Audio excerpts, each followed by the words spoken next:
Portanto, nos colocamos em Tuas mãos, porque não conseguimos ser como o Senhor,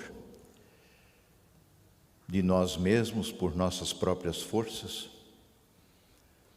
É mediante o nascer de novo em Cristo que acolhemos o Teu Espírito Santo em nosso coração, que nos capacita a ter a mente de Cristo, a maneira de ver de Cristo, amar como Cristo, andar como Cristo andou.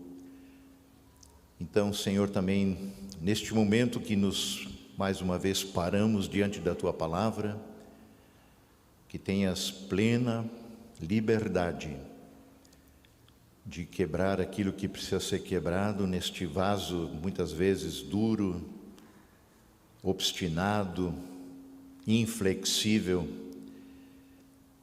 e torna-nos semelhantes a Ti. Vem nos abençoar nesse tempo, vem abençoar no falar, no ouvir, em nome de Jesus que oramos. Amém. A comunidade pode sentar. Então, gente querida, eu fiquei titubeando, faço mais uma pregação sobre esse tema, não, e estou então dizendo, eu concluo hoje a nossa reflexão sobre sermos pacificadores, reconciliadores. Próximo domingo é outro tema, ok? Eu quero só trazer à nossa memória o que temos falado aqui nos últimos 3 domingos, nos ancorados numa palavra muito curta de Jesus no Sermão do Monte, Mateus 5, verso 9, felizes ou bem-aventurados são os pacificadores, os que promovem a paz, porque eles serão chamados filhos de Deus. Sensacional. Falamos um pouco sobre o medo que paralisa muitas vezes, o medo que impede de darmos um primeiro passo na direção daquele com quem estamos em conflito, buscando uma reconciliação, o medo que nos impede de resolvermos o conflito, que nos impede e nos causa angústia muitas vezes de abrir o nosso coração, de nos expormos um pouco mais. Mas na verdade há muitas perdas em não resolvermos os nossos conflitos. São perdas pessoais, perdas comunitárias, perdas sociais, espirituais e eu não diria também perdas eternas.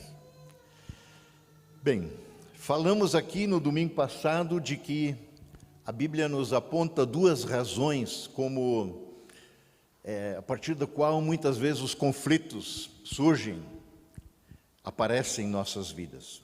Uma delas é o egoísmo, já falamos disso um pouco, e a outra é o orgulho. Ambos se originam na queda lá no Éden.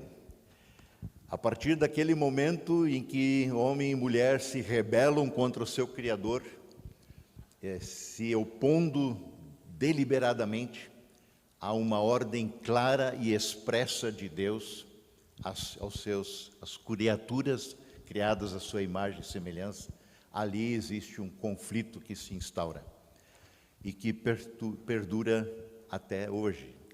No entanto, em Cristo nos é dado a possibilidade da reconciliação com o Pai. A partir daquele momento, nós nos colocamos no centro do universo, no centro das coisas. Nosso olhar se volta para o nosso umbigo tão somente. E isto é, assim, prato cheio para gerar conflitos, porque a minha vontade vem antes da tua vontade. E você pensa a mesma coisa. Então, não importa o que você quer, importa o que eu quero, quando eu quero, do jeito que eu quero, como a gente leu na versão da Bíblia a mensagem a respeito de Tiago, ou é do meu jeito ou não tem jeito. E aí estamos em conflito. E um segundo aspecto que eu quero ainda tocar rapidamente aqui nessa manhã é a questão do orgulho. O orgulho é grande fonte de conflito. As pessoas orgulhosas, elas têm os seus sentimentos feridos muito facilmente, porque qualquer coisa que se opõe a elas se sentem afrontadas, machucadas, feridas, e elas vão espernear. Pessoas humildes, ao contrário, não são tão facilmente afetadas pelo que acontece ao seu derredor, pelo que se diz a elas, pelo que se faz. Elas têm um potencial de absorção, têm uma margem de negociação muito maior. Vejam, por exemplo, o que diz Salomão no livro de Provérbios, capítulo 13, verso 10, é muito curto esse verso, mas muito preciso. Então, essa não é apenas minha opinião a respeito disso. O orgulho só traz conflito. O orgulho só traz conflito. Mas os que aceitam conselhos são sábios. Isso na Nova Versão Transformadora. A NVI diz assim: o orgulho só gera discussões, que é a mesma coisa. Mas a sabedoria está com aqueles que tomam conselho. Bem, esse é um versículo que eu acho que vale a pena também assentar na nossa memória, decorar, colocar no coração. Não importa com quem seja, discussões e conflitos se originam por causa do nosso egoísmo e por causa desse maldito orgulho que tantas vezes carregamos. Pare um pouco, reflita e veja se não é assim. Lembra de algumas situações, conflitos que surgiram? Lembra como você parou, onde você está, talvez? Como chegou nesse ponto? Percebe o quanto o egoísmo e o orgulho tiveram um papel extremamente importante nessa situação? Agora, você quer saber qual é o antídoto para isso?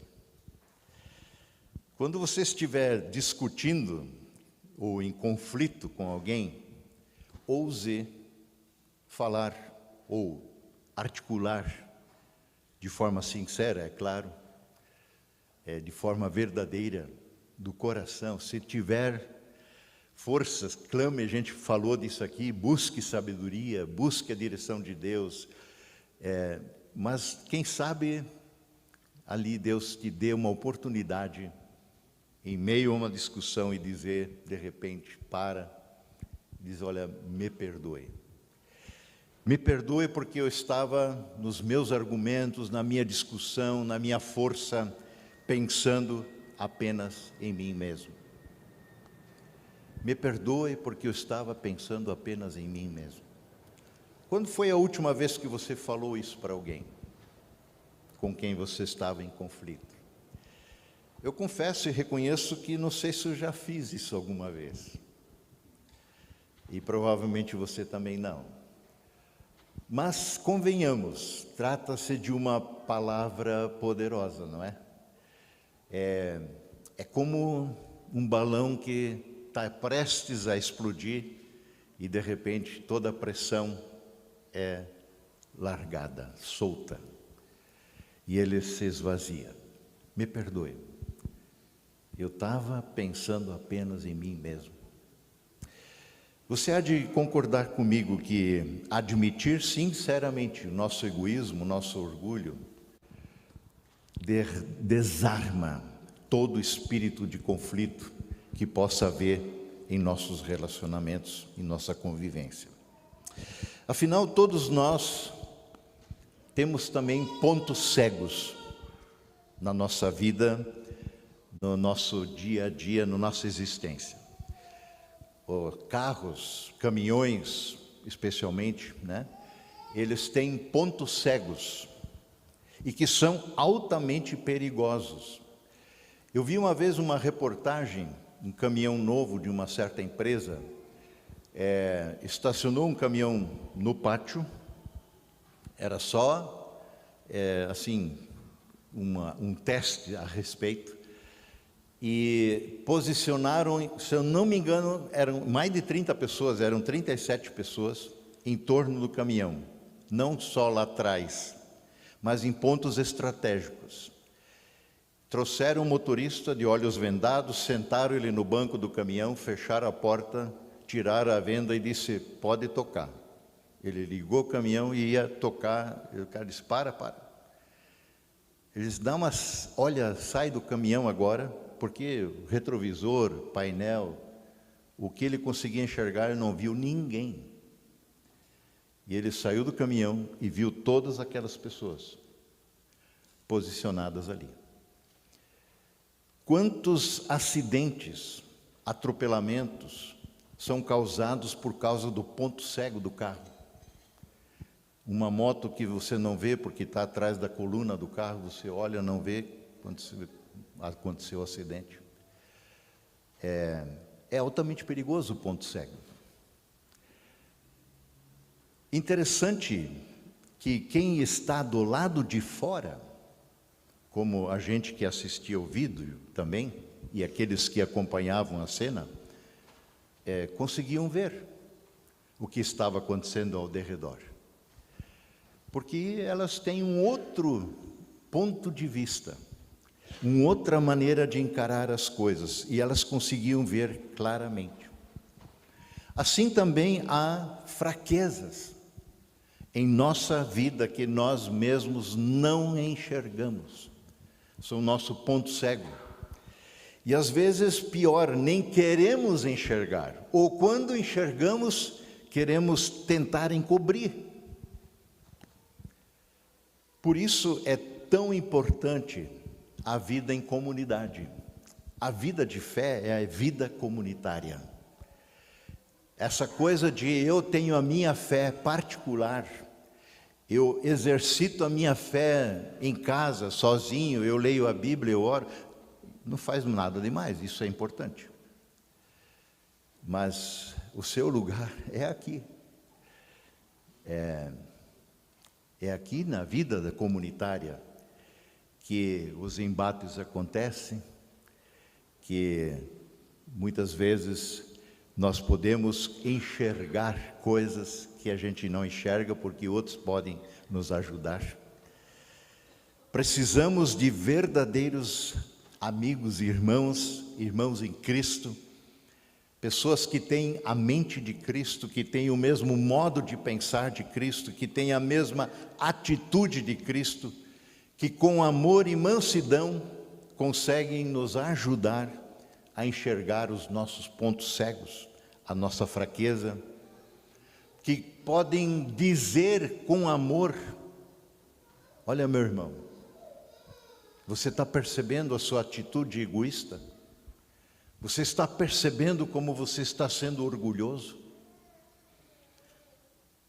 Por essa razão, nós precisamos encarar o processo da reconciliação com um coração humilde, um coração ensinável, um coração que aceita a correção. E esse é o nosso papel, também como igreja, como irmãos e irmãs. E às vezes a gente não quer exercer esse papel. Vejam, não trata-se aqui de ser crítico, ácido para com o outro. A Bíblia nos ensina a dizer o amor, a dizer a verdade, não do jeito do Boris Kazoy, falava no seu, como âncora de jornalismo. Aqui se diz a verdade, doa quem doer. Não. Como pessoas amadas por Cristo, nós dizemos sim a verdade, mas com amor, com graça. Como já dissemos no domingo passado, não inicie o processo de reconciliação apontando o dedo para o outro, meramente sendo crítico, desmascarando o problema do outro com acidez. Comece sempre com os seus próprios pecados. Vejamos o que Jesus diz, ouçam o que ele nos ensina em Mateus 7, verso 1 a 5. Eu leio, se vocês quiserem acompanhar na Nova Versão Transformadora. Jesus diz: não julguem para não serem julgados, pois vocês serão julgados pelo modo como julgam os outros. O padrão de medida que adotarem para medir os outros será usado para medir vocês mesmos.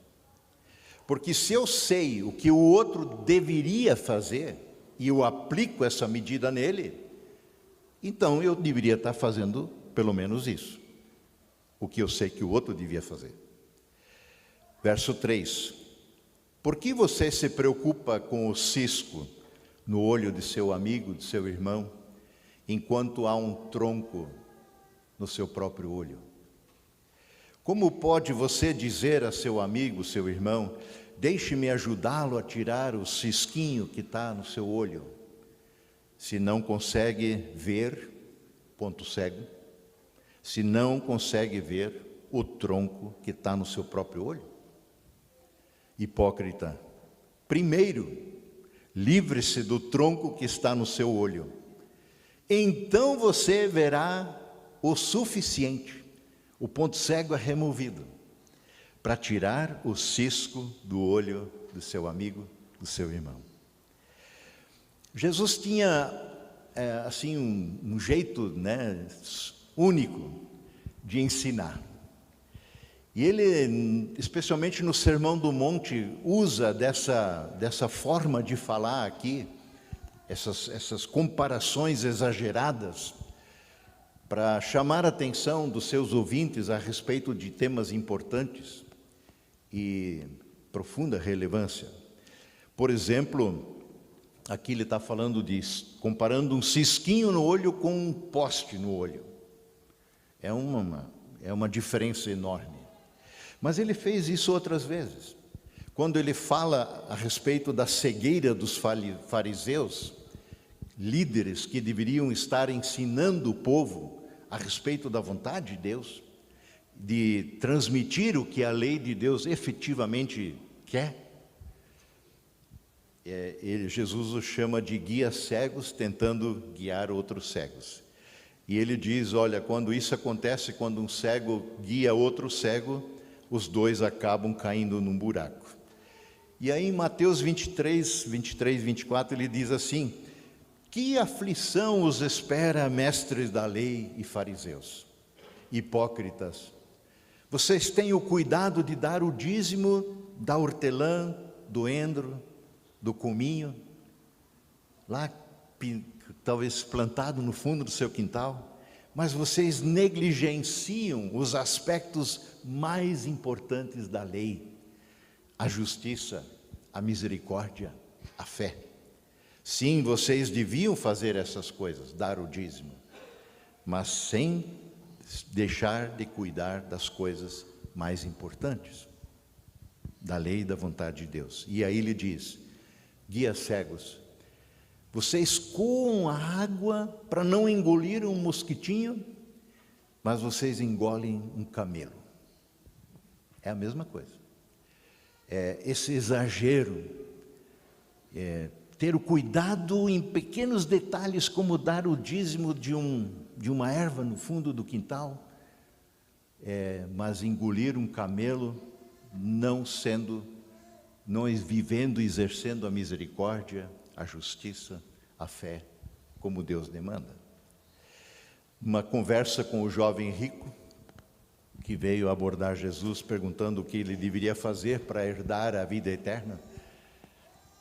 Jesus tem uma conversa muito interessante com este jovem, que, sendo questionado a respeito de aspectos da lei, ele disse: não, isso aí eu faço desde a minha adolescência. Eu sou um cara sério quanto a cumprir a lei de Deus. E Jesus disse para ele: bom, então te falta uma coisa, vai vendo o que tens, e ele era rico, muito rico, dá aos pobres e depois vem e segue-me. E ele foi embora muito triste, por causa dessa sua riqueza. Ele estava, na verdade, descumprindo o primeiro mandamento, amando mais as suas posses do que ao Deus, Senhor da criação. E aí Jesus se dirige aos seus discípulos e diz: eu lhes digo a verdade, é muito difícil um rico entrar no reino dos céus. Digo também, é mais fácil um camelo passar pelo buraco de uma agulha que um rico entrar no reino de Deus.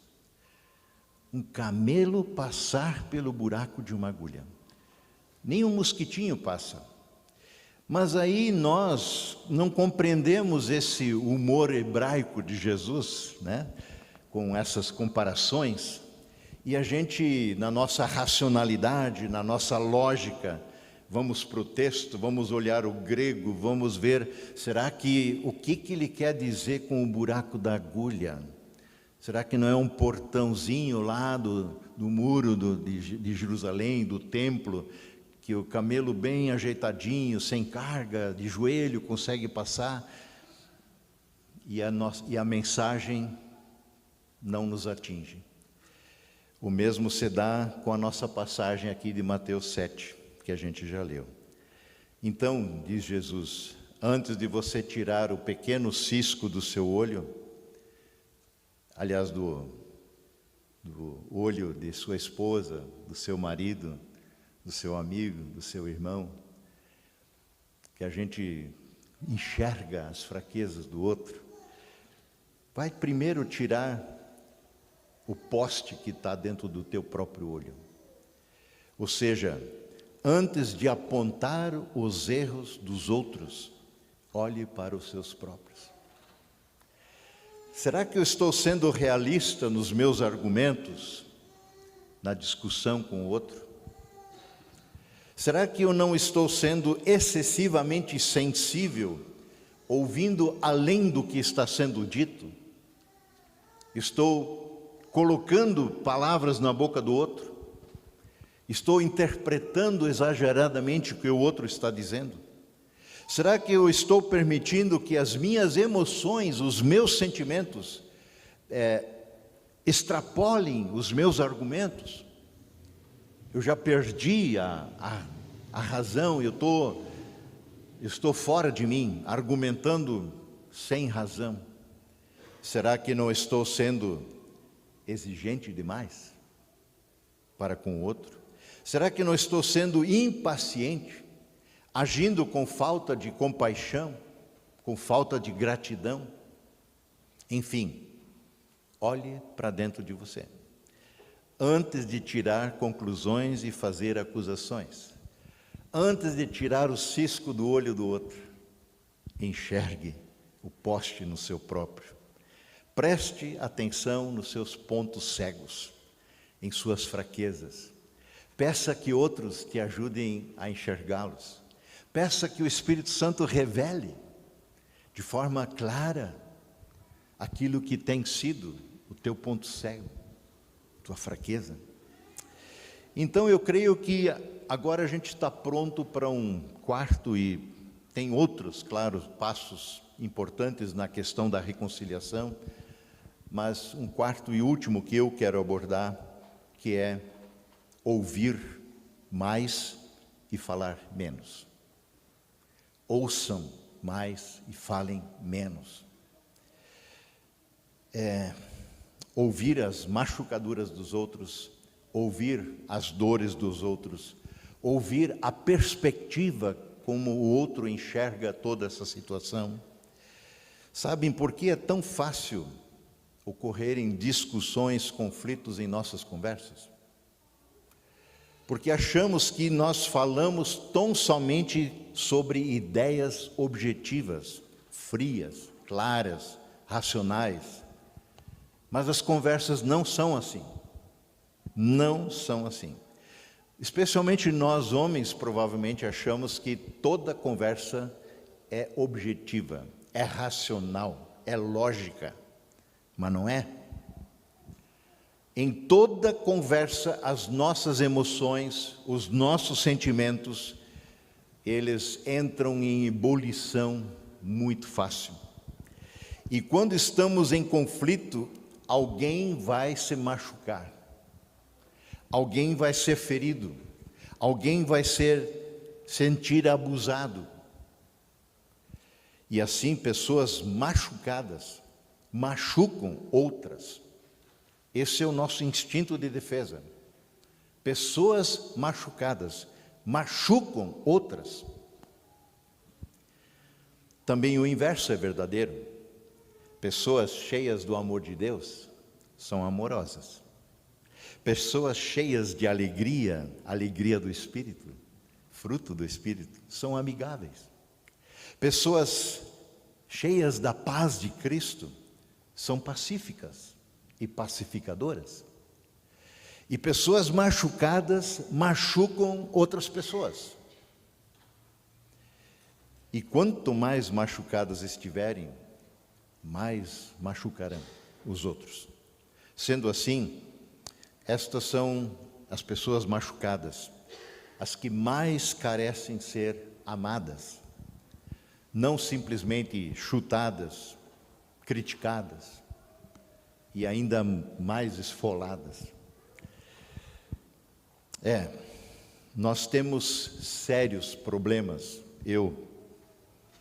sérios problemas em domar a nossa língua. Somos rápidos no gatilho. A palavra está pronta, na ponta da língua. O outro nem terminou de falar. Enquanto fala, eu não estou preocupado em ouvir, eu estou preparando a minha defesa. Estou preparando o meu torpedo, que vai no alvo, após a fala do outro, quando ele terminar, se terminar. Tiago fala a respeito disso, na sua carta, Tiago 3, 7 a 10, que eu tomo a liberdade de ler para nós. O ser humano, você, eu, consegue domar toda espécie de animal, ave, réptil e peixe. Eu vi uns malucos que, por exemplo, tentam domar jacaré, daqueles enormes. Jacaré que tem um cérebro do tamanho de uma azeitona, e você chegar perto, abraçar o bicho domado, mas vamos lá. Mas ele segue, mas ninguém, de novo, sabe, né, o que significa ninguém? Ninguém consegue domar a língua. Ela é indomável e perversa e cheia de veneno mortífero, diz Tiago. Às vezes, louva nosso Senhor e Pai, às vezes amaldiçoa aqueles que Deus criou à sua imagem. E assim, bênção e maldição saem da mesma boca. Meus irmãos, isso não está certo. Na NVI diz, meus irmãos, isso não pode ser assim. Então, a constatação que nós somos assim, não é uma constatação, bom, então não tem jeito, deixa como está. Isso não pode ser assim. Então, nosso chamado como pessoas agraciadas por Deus, com seu perdão, com seu amor, com sua paz, com sua alegria e todos os dons do Espírito e esse caráter que o Espírito vai moldando em nós, é o de que de nossas bocas fluam bênção e não maldição. Suas palavras, nossas palavras, precisam gerar bênção na vida de outros, não maldição. Creio que o apóstolo Paulo conseguiu reunir isso tudo numa palavra escrita aos Romanos de uma forma sensacional. Em Romanos 12, verso 9 e 10, e depois 14, eu leio para nós. Ele diz, prestem atenção, amem as pessoas sem fingimento, odeiem tudo que é mal, apeguem-se firmemente ao que é bom. Amem-se com amor fraternal. Tenham prazer em honrar aos outros, uns aos outros. E aí depois ele segue no verso 14. Abençoem aqueles que os perseguem. Não os amaldiçoem, mas orem para que Deus os abençoe. Alegrem-se com os que se alegram, chorem com os que choram. Vivam em harmonia uns com os outros, não em conflito. Não sejam orgulhosos, mas tenham amizade com gente em condição humilde. E não pensem que sabem tudo, por favor. Se a gente vai para uma discussão e acha que sabe tudo, sabe onde vai dar, né? 17. Nunca paguem o mal com o mal. Pensem sempre em fazer o que é melhor aos olhos de todos. No que depender de vocês, vivam em paz com todos.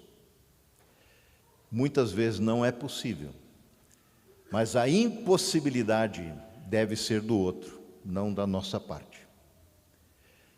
Como fiéis em Cristo, irmãos em Cristo, igreja de Cristo, cheios do Espírito de Deus, no que depender de nós, vivam em paz com todos.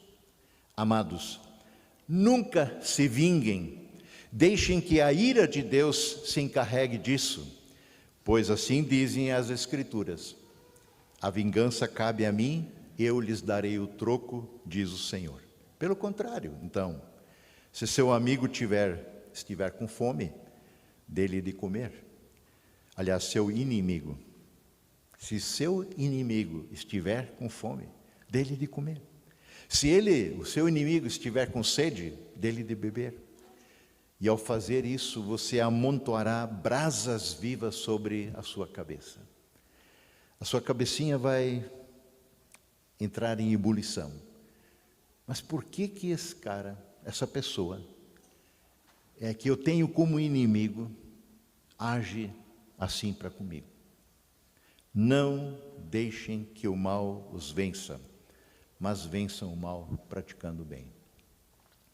Então, lembrem-se, as pessoas que nos machucam, elas não precisam ser enfrentadas, não precisam ser resistidas, rebatidas, vingadas. Sobretudo, estas pessoas são as mais necessitadas de serem amadas. Pessoas machucadas machucam. Muito provavelmente são pessoas muito machucadas, porque elas vão machucar quem entra em contato com elas. Por isso, nossa arma, entre aspas, na reconciliação de conflitos, como pacificadores, não são nossos bons argumentos, mas o nosso amor incondicional. Amor que recebemos de Cristo primeiro. Amor que é possível amar com esse amor, porque fomos amados por Ele primeiro. Pessoas com quais queremos resolver conflitos não aguardam bons argumentos, mas sim que elas sejam amadas incondicionalmente. Portanto, iniciemos prestando atenção às suas necessidades, o que se passa nos seus corações. E aqui refiro-me muito mais do que apenas ouvir as palavras que o outro estão tentando dizer para nós, ou estão sendo ditas. Ouça nas entrelinhas, ouça além das palavras, mas de um coração aberto, porque muitas vezes as emoções, os sentimentos feridos por detrás das palavras são importantes a serem percebidas. Eu quero, finalizando, recordar para nós mais uma vez Tiago 1,19. Entendam isso, diz Tiago, meus amados irmãos. Estejam todos prontos para ouvir, mas não se apressem em falar e também não em se irar. Eu diria, se você está pronto para ouvir, se você consegue reter e não ter pressa em falar, você também não irá se irar tão rapidamente. Será que alguma vez já paramos para, de fato, ouvir a perspectiva do outro em algum conflito? Então, creia-me, anote, decore, incuta este passo. Sempre ouça antes de falar. As pessoas, nós, percebemos rapidamente se somos realmente ouvidos, se alguém nos leva a sério naquilo que estamos tentando dizer, se está realmente interessado nos meus problemas, na minha perspectiva, na minha ótica das coisas. E como ouvimos de fato alguém, como a gente faz isso? Certamente não é mexendo no celular enquanto ele fala, ou pelo menos nem deixa o celular na mesa ou no sofá perto de você, porque sua atenção vai estar, acendeu a luzinha, alguém deve ter mandado um WhatsApp, não é? Olhe nos olhos da pessoa, não se distraia com nada, esteja focado na outra pessoa, beba as suas palavras. Vejam o que Paulo nos tem a nos dizer a respeito em Filipenses 2, verso 3 e seguinte. Não sejam egoístas, nem tentem impressionar ninguém. Sejam humildes e considerem os outros mais importantes que você. Não procurem, scopountes é a palavra no grego aqui, apenas os próprios interesses, mas preocupem-se também com os interesses alheios. Tenham a mesma atitude demonstrada por Cristo Jesus. Scopountes é um verbo aqui, o verbo scopel, do grego, que numa tradução rápida seria olhar, contemplar. E assim, ele pode ser traduzido com olhar, focar, observar atentamente, prestar atenção, tomar cuidado, levar em consideração. Nós temos esse termo, scopel, de alguma forma implantado também no nosso português, para compreender melhor. Por exemplo, microscópio, scopel. Micro do grego pequeno, scopel, ver, focar. Microscópio é para você enxergar as coisas muito pequenininhas. Telescópio, tele do grego, grande, muito longe, aliás. Scopel, ver, focar. Telescópio, para olhar as coisas que estão muito longe. Então, daria para traduzir esse verso de Tiago, verso 4, da seguinte forma. Não foquem apenas os próprios interesses, mas foquem também nos interesses dos outros. Fazendo isso, nossa atitude será a mesma demonstrada por Cristo Jesus. Ou seja, somos sim muito mais semelhantes a Cristo quando colocamos o nosso foco nas necessidades do outro, da esposa, do marido, dos filhos, amigos, colegas de trabalho, irmãos na fé. Jesus absolutamente não era egoísta. Ele era completamente focado no outro. Daria para dizer, um neologismo, ele era outrocêntrico. É esse seu grande e incondicional amor pelo qual ele orou na cruz: Pai, perdoa-lhes, porque não sabem o que fazem. Mas ele permaneceu na cruz, porque ele estava focado nos outros. Porque ele veio não para ser feliz, veio para morrer por nós. Por que isso é tão importante? Ouvir, focar no interesse das necessidades dos outros. Porque quanto mais você compreende o outro, tanto mais compassivo, aliás, você será para com ele. E isso é, você desejará ajudar a reduzir seu sofrimento. Você o amará. E, obviamente, não desejará permanecer em conflito. Quanto menos você compreender o outro, tanto mais impiedoso, rude, rígido, endurecido, desumano, bravio, raivoso, vingativo você será. Você manifestará sua ira e não o amará. Alguma chance dos conflitos serem resolvidos tendo essa postura? Certamente que não. Então eu repito o Tiago aqui, e a gente de fato encerra. Entendam isto, meus amados irmãos. Estejam prontos para ouvir, mas não se apressem em falar, nem em se irar. Não sejam egoístas, eu pulo para os versos 3. Não sejam egoístas, nem tentem impressionar ninguém. Sejam humildes e considerem os outros mais importantes que você. Não foquem apenas em seus interesses, mas foquem também nos interesses dos outros. Fazendo isso, nossa atitude será a mesma demonstrada por Cristo Jesus.